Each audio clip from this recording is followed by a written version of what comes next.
Yes ma'am. And இப்போ எல்லாருக்குமே ஒண்ணு இருக்கும்ல. இவங்க வந்து இவங்களோட பையன். ஸோ இவங்களுக்கு கொஞ்சம் ஈஸியா ஆப்பர்ச்சுனிட்டீஸ் கிடைக்கும். இந்த மாரி ஒண்ணு இருக்குல்ல. பட் ஐ திங்க் வந்து இவங்க இண்டிவிஜுவலா தான் வந்து பண்றாங்கன்னு வெளிய 100% இருந்து ஃபீல் ஆகுது. 100% தட்ஸ் வாட் இப்போ இன்னைக்கு காலையில கூட அதுதான் டிஸ்கஷன் இருந்தது. மியூசிக் ப்ரொடக்ஷன்ன்றது வந்து எங்களுக்கு வந்து டைரக்ட்லி ரிலேட்டடே இல்லாத ஒரு field. We are actors basically. I am a dancer. So we have connections. நம்மளுக்கு வந்து டைரக்டர்ஸை தெரியும், ப்ரொடியூசர்ஸை தெரியும்.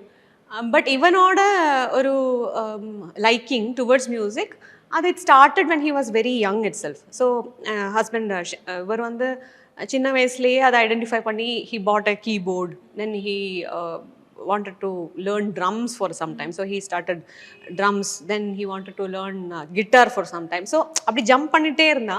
லட்சக்கணக்கான குடும்பங்கள், கோடிக்கணக்கான கனவுகள். தமிழ்நாடு அரசு ஒவ்வொரு குடும்பத்திடமும் கேட்கிறது, உங்க கனவை சொல்லுங்க. தமிழ்நாடு அரசின் வரலாற்று சிறப்புமிக்க முன்னெடுப்பு.